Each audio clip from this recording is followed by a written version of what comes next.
Ilan sa mga salitang binitawan nitong head coach ng ating kababayan sa NBL matapos nga itong naganap kahapon na ika-25 na laban ng Adelaide 36ers kontra sa Melbourne United.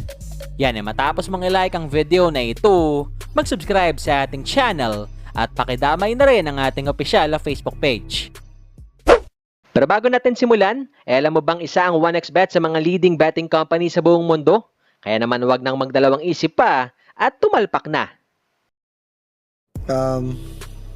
Yeah, while it's very disappointing that, to lose in front of our fans like that and play some good patches again, it's understanding that, how we go about the process of continue to win the first 4 minutes of a game to winning a game right now, and keeping. We've got a break right now, and we need to make sure that everyone looks after their bodies and prepares themselves for what's the next game on the road.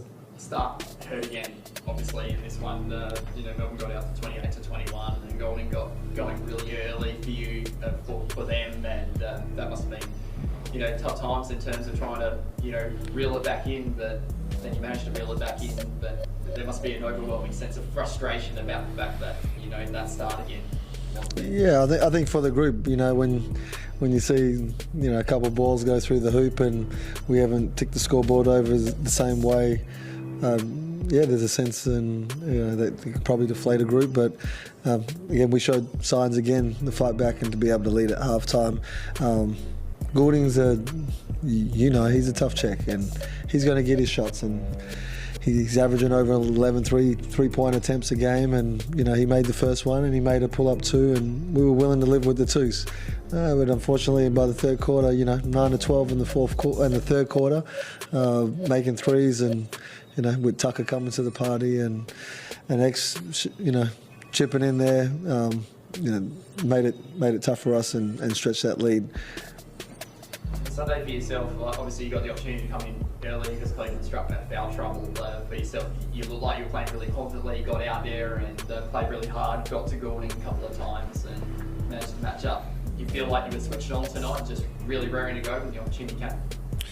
Yeah, look, I mean, we're fighting for our lives at the moment. So everyone has to come in ready to go, and it's my job to bring energy off the bench. And I think we did that tonight with the guys coming in, with the subs, and we've got a deep roster, and it's the next man up mentality. And like Coach said, we had a lead at half time, and we're following the game plan. And then down the stretch, Melbourne made some tough shots, and we didn't adjust quick enough.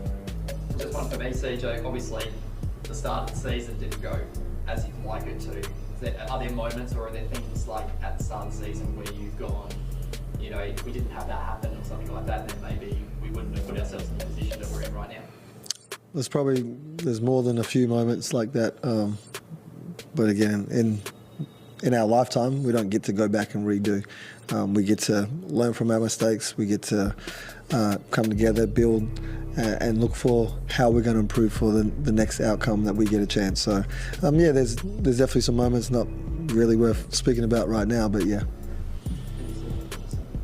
CJ, things are obviously so buoyant for that, mini training camp and wins at home. And can you put your finger on what's happened since then? Well, clearly we've added some pieces from training camp, and then there's been some pieces where are coming together. Maybe there's some of the way that we play. Some of our shot selection also goes into that. I think playing both sides of the ball.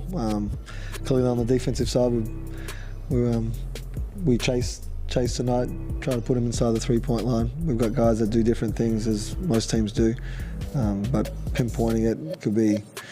Yeah, there's a few points that I'll speak about probably later on, but as of right now, it's finding a way for us to get back on track.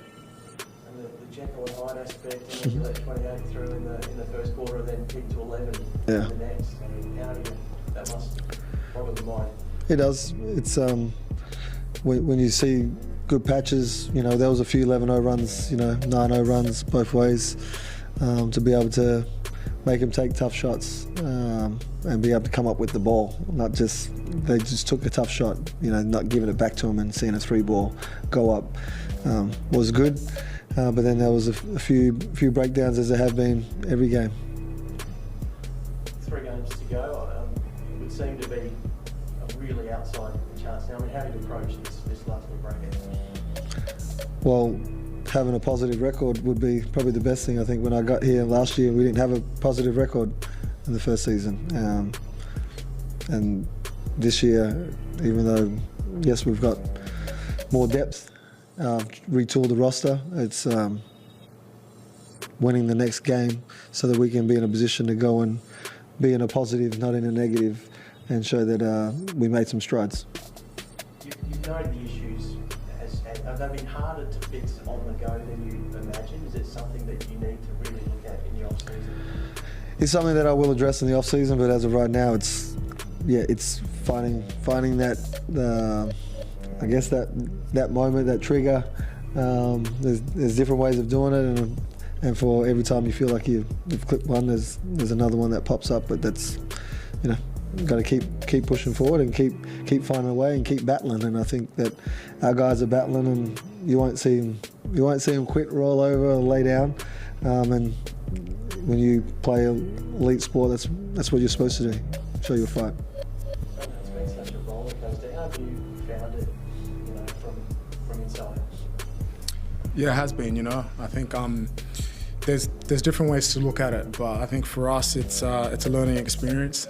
One that obviously a lot of us haven't been through, but it's you got to take the positives with the negatives and become a better basketball player for it. And I think there's some stuff that you look back in hindsight that you wish you could have done differently as players as well, and unfortunately we can't go back and change that. So we've got to put the right step forward tomorrow and the following day and prepare for the next game, because these games are past now and you can't dwell on them too long. You just have to learn from your mistakes and keep going.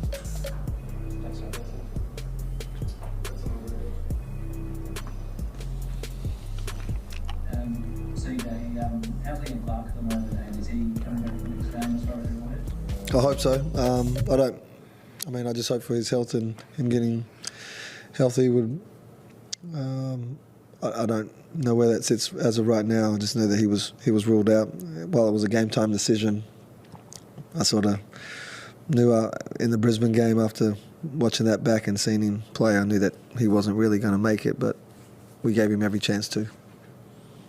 You touched on the 9 or 12 3-pointers that they hit in that third quarter. Is there anything you think you could have done differently there, or did they just catch fire, or is it just the defence just hasn't quite clicked this season at certain stages? Well, clearly our defence hasn't been good enough to help us get a few more wins, and obviously offensively we haven't shot the ball well enough, either from the 3-point line or make some free throws. You can pinpoint different things. We've turned the ball over